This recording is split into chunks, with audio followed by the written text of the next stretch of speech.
bem-vindo, seja muito bem-vinda a essa aula de negociação e conflito.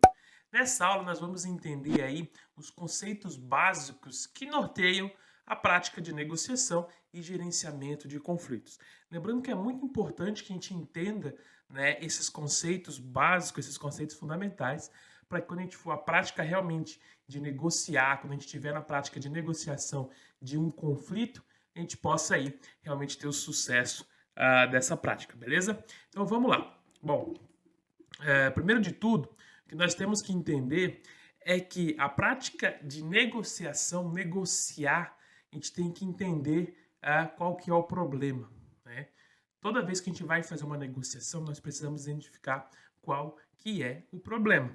E aí é claro que eu tenho várias formas de negociar, eu tenho várias formas, há vários problemas que surgem. Por exemplo, né, uma briga entre dois filhos, né? Digamos que eu sou pai, eu tenho lá o meu filho e minha filha, eles estão discutindo. Antes de eu negociar para eu poder resolver o problema, eu preciso ter a percepção e, é claro, definir o problema. O que levou àquele conflito, o que está levando que eles estão discutindo, qual que é o motivo realmente deles estarem brigando. Por quê? Porque aí quando eu pego, eu tenho essa percepção de como eu estou de fora e eu analiso o problema. Eu tenho que tomar cuidado, é muito importante que se tome cuidado quando se vai aí realmente identificar o problema, para que eu não coloque ali percepções erradas. Por exemplo, eu não posso, dentro de uma negociação, me colocar dentro do conflito. Eu tenho que, de fora, identificar o conflito e trabalhar nele, para que, é claro, eu consiga resolver esse problema, beleza? Bom, a capacidade de criação de um consenso, né?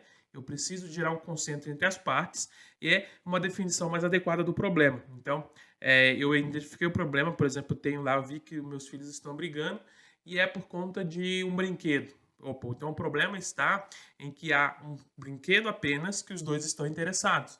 Então, esse brinquedo, né, ou a falta de mais brinquedos igual a esse, é um grande problema que gerou o conflito. E aí eu tenho que, então, o quê? Criar um consenso, né, para as partes. Por exemplo, um vai brincar um pouco, o outro vai brincar depois, ou ninguém vai brincar, ou vai se comprar um outro brinquedo, ou um outro vai brincar com outro brinquedo. Então eu tenho que ver ali qual que é, dentre as formas, quais são ali realmente o que eu posso utilizar para que eu possa resolver esse conflito, ok? Bom, e aí eu tenho, como qualquer negociação, ela vai ter aí, toda negociação ela tem que ser fundamentada dentro das seguintes questões. Primeiro, qual que é a alternativa à negociação? Né? Aí tem o BATNA ou o MAANA, que a gente vai falar um pouco depois. Eu tenho que pensar já aí quais são as alternativas que eu tenho para essa negociação. Plano A, plano B, plano C, plano D. Por exemplo, nesse exemplo dos filhos brigando. O problema é que só tem um brinquedo que os dois estão interessados. Quais são as alternativas para negociar? Por exemplo, eu posso negociar a compra de um outro brinquedo igual para que ambos tenham o mesmo brinquedo? É uma alternativa. Mas eu tenho condições de fazer isso? Não. Então, essa alternativa pode ser cortada. Um vai brincar num momento, o outro em outro. Ou eu vou propor um outro brinquedo para um brincar enquanto o outro brinca com aquele. Então, eu tenho que ver ali quais são todas as alternativas ao meu alcance para que eu possa realmente efetivar e realmente fazer uma negociação eficiente. Segunda pergunta, né? Segunda questão que a gente tem que estar levando em conta quando a gente vai fazer uma negociação é qual que é o limite mínimo para um acordo negociado? Qual que é o mínimo aceitável? Né? Por exemplo, que os dois estão satisfeitos, um vai chorar, o outro não, um tem que ficar feliz, o outro não. Eu tenho que ver qual que é o mínimo aceitável. Tá? Até que ponto, né, a terceira questão, até que ponto o alvo, né, qual que é o alvo que cada parte está disposta a ser flexível.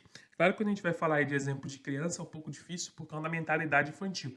Mas vamos pegar um exemplo, por exemplo, da compra de um carro.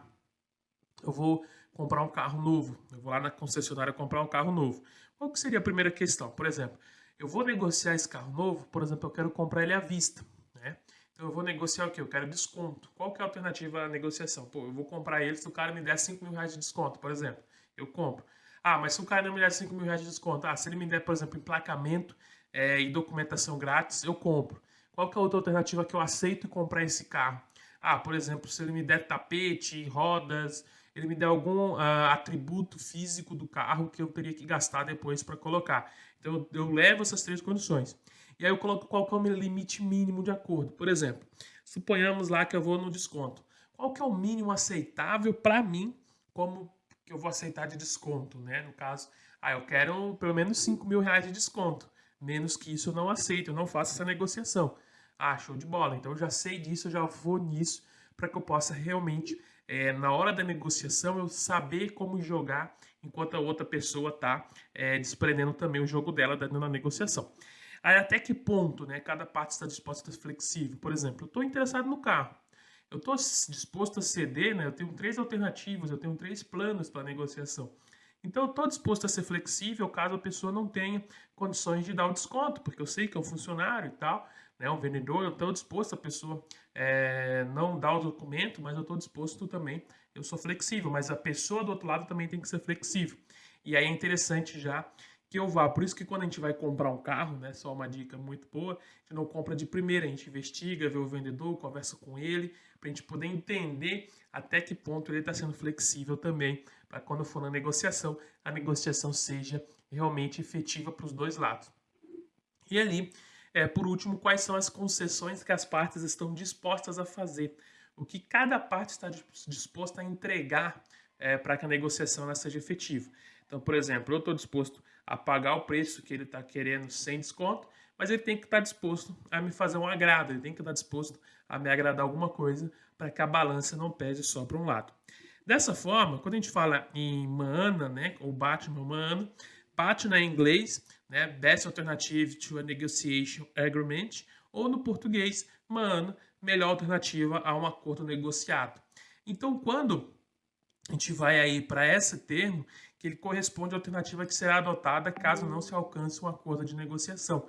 Então, dentro da minha negociação não der certo o que eu faço, né? Eu vou lá, plantando sei e tudo mais, eu vou deixar definido. E depois eu tenho as condições, as concessões que cada parte está disposta a fazer, no caso o ZAP, que é um conjunto de alternativas possíveis para as ambas partes, definidas por limites superiores e inferiores, das quais pode-se chegar a um consenso que satisfaça ambas as partes. Então, dessa forma, eu cedo aqui, ela cede lá, e dessa forma todos são satisfeitos, todos ficam satisfeitos com a negociação e com o acordo finalizado. Beleza? Bom, chegou no final dessa aula, a gente vai para a próxima aula aí. Espero que você tenha gostado. Por enquanto, fique comigo e vamos que vamos. E aí, beleza? Fernando Vale aqui.